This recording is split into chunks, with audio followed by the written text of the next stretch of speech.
बिस्मिल्लाहिर्रहमानिर्रहीम। अस्सलामुअलैकुम वरहमतुल्लाहि वबरकातुहू। मोहतरम नाज़रीन, आज की इस वीडियो में जिस टॉपिक पर बात करने जा रहा हूँ वो बड़ा अहम और काबिले फ़हम है। अगर उसको हम समझेंगे तो बहुत फ़ायदा हमारा होगा।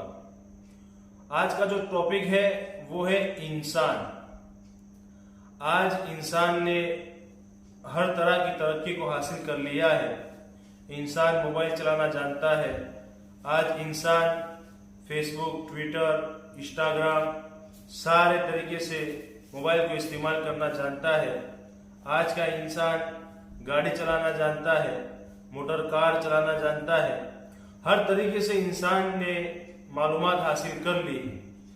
मगर मोस्ट ऑफली बहुत सारे इंसान ऐसे हैं जिन्होंने अपने आप को नहीं जाना कि इंसान क्या है, इंसान को अल्लाह ताला ने कैसे बनाया है। ये आज का इंसान जानता नहीं है। आज के इंसान ने इस बात को जानने की कोशिश नहीं की। आज की वीडियो में हम जानेंगे इंशाअल्लाह और समझेंगे, इंसान ही को समझेंगे कि अल्लाह ने इंसान को किस तरीके से बनाया है। तो सबसे पहले इंसान को अल्लाह ताला ने दो चीज़ों से बनाया है। एक तो इंसान की बॉडी है और एक है इंसान की रूह, जिसको हम हिंदी में कहेंगे आत्मा। इंसान की आत्मा, अंग्रेजी में हम कहेंगे तो उसको साउल कहेंगे। तो इंसान दो चीज़ों से बना है, एक बॉडी से और एक रूह यानी कि साउल से। अब बॉडी इंसान की जो है वो जमीन से बनी है और आत्मा और रूह जो है वो अल्लाह ताला ने इंसान के बॉडी में ऊपर से डाला है। ऊपर से अल्लाह ताला ने रूह पैदा की है। अब इन दोनों चीजों में, बॉडी भी और रूह, इन दोनों चीजों में असल जो है वो इंसान की रूह होती है। इसलिए कि अगर आदमी, कोई शख्स मर कर चला जाता है तो उसमें हम कहते हैं, हालांकि इंसान का जिस्म और इंसान की जो बॉडी होती है वो तो हमारे सामने मौजूद होती है, लेकिन फिर भी हम ये कहते हैं कि फला का इंतकाल हो गया, फला चल गया, कि फला मर गया या फला चला गया, फला का इंतकाल हो गया। ये क्यों कहते हैं? ये इसलिए कहते हैं कि उस इंसान के अंदर से रूह चली गई। पता चला इस बात से कि इंसान के दोनों चीजों में, बॉडी और रूह में असल जो है वो रूह है। अब अल्लाह ताला ने इन दोनों चीजों से इंसान को बनाया और इन दोनों चीजों के लिए, इन दोनों चीजों की परवरिश के लिए कह लो या दोनों चीजों को संवारने के लिए कह लो, अल्लाह ताला ने खुराक बनाई है। कि बॉडी के लिए अल्लाह ताला ने जो खुराक बनाई है वो जमीन से आती है। जैसे कि हमारे खेतों में फसल बोते हैं और खेतों में जो खुराक मिलती है, गेहूं है, चना है, ये सारी चीजें जो हम खाते हैं, सब्जी है, ये सारी चीजें जो हम खाते हैं वो सारी चीजें जो है वो जमीन से निकलती है। इसी तरह फल फ्रूट है, सारी की सारी चीजें अल्लाह ने जमीन से पैदा की। और रूह का खुराक जो है, चूंकि रूह ऊपर से उतरी है तो अल्लाह ताला ने उसका खुराक भी ऊपर से उतारा है और वो है कुरान करीम। इंसान की बॉडी का खुराक जो है वो जमीन से निकलने वाली चीजें यानी कि सब्जी है, फल फ्रूट है, ये सारी चीजें इंसान के खुराक में दाखिल है बॉडी के लिए। और इंसान की रूह के खुराक के लिए अगर बात करें तो अल्लाह ताला ने कुरान करीम को नाज़िल किया है। कुरान करीम को अल्लाह ताला ने इंसान की रूह के लिए ग़िज़ा बनाया है।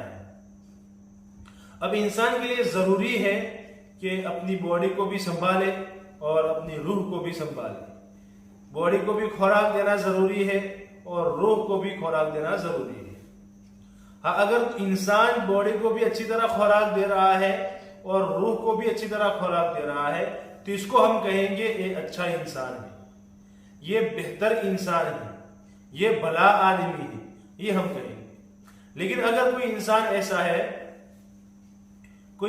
ऐसा है जो बॉडी को तो ग़िज़ा दे रहा है, बॉडी का तो खाना खिला रहा है, लेकिन रूह की कुछ परवाह ही नहीं कर रहा है, तो ऐसे इंसान को हम नाकाम और नाकामयाब इंसान कहेंगे।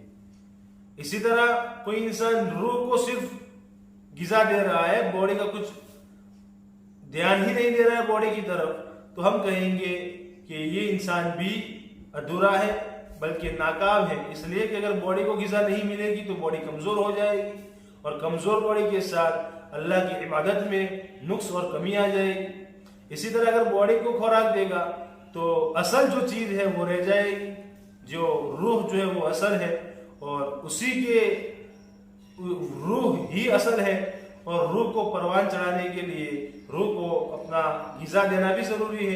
तो अगर हम रूह को ग़िज़ा नहीं देंगे तो ये बात भी ये समझ में आती है कि ये नाकामयाबी वाली बात है।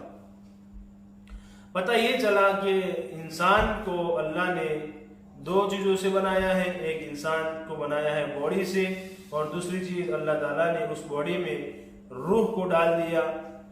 इंसान की बॉडी आती है ज़मीन से, बनती है ज़मीन से। इंसान की बॉडी को अल्लाह ने ज़मीन से बनाया, तो उसका खुराक भी अल्लाह ताला ने ज़मीन में पैदा किया।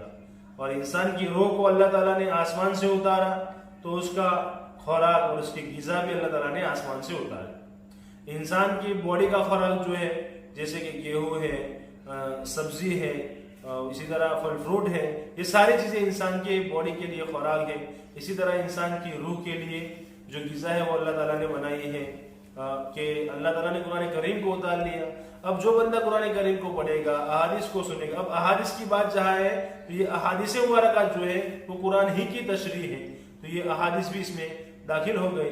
तो कुरान करीम को पढ़ेगा, अहादीस को पढ़ेगा, इसी तरह दीन को जानेगा, दीन को समझेगा, अल्लाह की इबादत करेगा, तो उसकी रूह भी मजबूत होगी। और अगर ग़िज़ा साथ साथ में लेगा, इस्लाम ये नहीं कहता है कि सिर्फ रूह को ही परवान चढ़ाना है और सिर्फ बॉडी को तुम्हें कुछ खिलाना पिलाना नहीं, बल्कि इस्लाम इसकी फुल इजाज़त देता है कि बॉडी को भी अच्छी तरह खिलाना है और रूह को भी अच्छी तरह खिलाना है। हाँ, रमज़ान में जो रोज़े रखे जाते हैं वो भी इंसान की सेहत के लिए है। इससे समझ में आता है कि इंसान के लिए बॉडी भी ज़रूरी है और रूह भी ज़रूरी है। अगर कोई इंसान ऐसा है जो इन दोनों चीज़ों में से कमी कर रहा है, या तो बॉडी में या रूह में, तो फिर वो इंसान परेशान हो जाएगा, फिर वो इंसान तरह तरह की मुश्किलात में पड़ जाएगा, और फिर उसको क्या है, जीना दुश्वार हो जाएगा। और फिर वो खुदा न खास्ता बाज़ लोग और बहुत सारे अल्लाह के बंदे ऐसे हैं जो ऐसा कदम उठा लेते हैं जो उनको नहीं उठाना चाहिए था, जैसे कि सुसाइड कर लेते हैं, आत्महत्या कर लेते हैं। तो ये सारी चीज़ें फिर वजूद में आती है। ये सारी चीज़ें वजूद में ही इसलिए आती है कि इंसान ने अपनी बॉडी का ख्याल नहीं रखा। अगर बॉडी का ख्याल रखा है तो उसने रूह का ख्याल नहीं रखा, और अगर रूह का ख्याल रखा है तो बॉडी का नहीं रखा। हाँ, अगर दोनों का ख्याल रखेगा तो इंसान कभी परेशान नहीं होगा, इंसान कभी गमगीन नहीं हो सकता, इंसान खुशी से अपनी ज़िंदगी बसर करेगा अगर उसने दोनों चीज़ों का ख्याल रखा है। तो मैं आप सबसे अपील करता हूँ कि हमें भी इन दोनों बातों का ख्याल रखना चाहिए, अपनी बॉडी का भी ख्याल रखना चाहिए और अपनी रूह का भी ख्याल रखना चाहिए, इसलिए कि इन दोनों से इंसान बना है।